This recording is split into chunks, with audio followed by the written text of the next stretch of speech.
ব্যক্তিদের মধ্যে অনেক মুমিন ব্যক্তির স্বপ্ন কিন্তু সত্য হবে, এটাও এসেছে। মুমিন ব্যক্তির স্বপ্নও কিন্তু সত্য হবে। কোরআনে এমনও দলিল আছে যে কাফেরের স্বপ্নও সত্যি হয়েছে। কোন সূরায় আছে কে বলতে পারবেন? কাফের ব্যক্তির স্বপ্নও সত্যি হয়েছে এমন দলিল কোরআনের কোথায় আছে? কে বলতে পারবেন?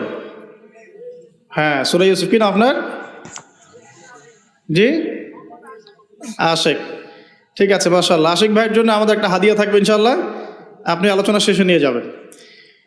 তো ইউসুফ আলাইহিস সালামের যে ঘটনা সূরা ইউসুফ, সেখানে আছে যে অমুসলিম দুজন ব্যক্তির স্বপ্ন সত্য হয়েছে, হয় নাই? একজন এসে বলেছেন আমার মাথায় রুটি, রুটি খেয়ে নিচ্ছে পাখি। আরেকজন বলেছে আমার হাতে ছিল শরাব, এই শরাব আমি পান করাচ্ছি রাজাকে, বাদশাকে। ইউসুফ আলাইহিস সালাম বললেন যে পান করাচ্ছে বাদশাকে সে নাজাত পেয়ে যাবে জেল থেকে, আর যার মাথা থেকে রুটি খাওয়া হচ্ছে তাকে শুলদণ্ড দেওয়া হবে। ঘটনা সত্য ছিল তো? আচ্ছা, এখানে এই দুই ব্যক্তি কিন্তু মুসলিম নন, তারা কিন্তু অমুসলিম। তো যেটা বলছিলাম যে আল্লাহর পক্ষ থেকে মুমিন ব্যক্তিকে সত্য স্বপ্ন দেখানো হতে পারে, শেষ জামানায় বেশি বেশি হতে পারে। তাই যখন ভালো কোনো স্বপ্ন দেখবেন শুকরিয়া আদায় করবেন আল্লাহর কাছে। আর যদি খারাপ কোনো স্বপ্ন দেখেন তাহলে কাউকে বলতে যাবেন না। খারাপ স্বপ্ন দেখলে কাউকে বলতে যাবেন না, বরং 2 রাকাত নামাজ পড়ে আল্লাহর কাছে আশ্রয় চাইবেন। আল্লাহ, আমি এই খারাপ স্বপ্ন দেখেছি, এর থেকে তোমার কাছে আমি আশ্রয় প্রার্থনা করছি। পবিত্র কোরআনুল কারীমে সূরা আলে ইমরান এর 19 নম্বর আয়াতে আল্লাহ পাক বলছেন, বা'দা আউযু বিল্লাহি মিনাশ শাইতানির রাজীম, ইন্না দীনা ইনদাল্লাহিল ইসলাম।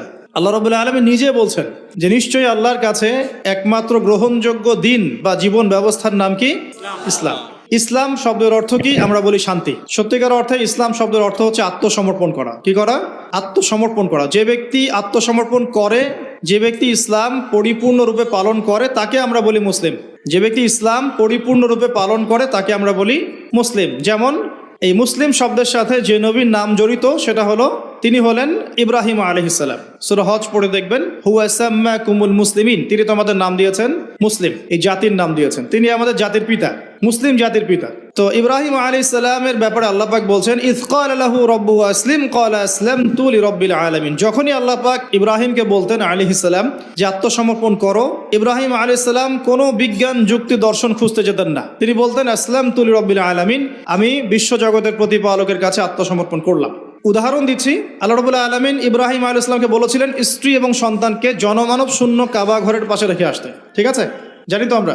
ইব্রাহিম আলাইহিস সালাম জানতেন সেখানে কোনো মানুষ নেই, কোনো পানি নেই, কোনো প্রাণীও নেই, না খাবার আছে, না পানি আছে, না কোনো প্রাণী আছে। এরপরেও তিনি স্ত্রী এবং সন্তানকে সেখানে রেখে আসলেন। আল্লাহ পাককে প্রশ্ন করলেন না কেন রেখে আসবো, এর পিছনে কারণ কি, যুক্তি কি, দর্শন কি, জিজ্ঞেস করেছেন? ইয ক্বালা লাহু রাব্বুহু আসলিম, যখনই আল্লাহ পাক বলেছেন আত্মসমর্পণ করো, মেনে নাও, তিনি বলেছেন আসলামতু, আমি মেনে নিলাম, লিরাব্বিল আলামিন। আল্লাহ রাব্বুল আলামিন তাকে বলেছেন যে তোমার সন্তান ছোট, হয়তো বয়স হবে 10, 12 বা 15 বছর। আল্লাহ পাক তাকে বলছেন সন্তানকে জবাই করতে হবে। কি করতে হবে?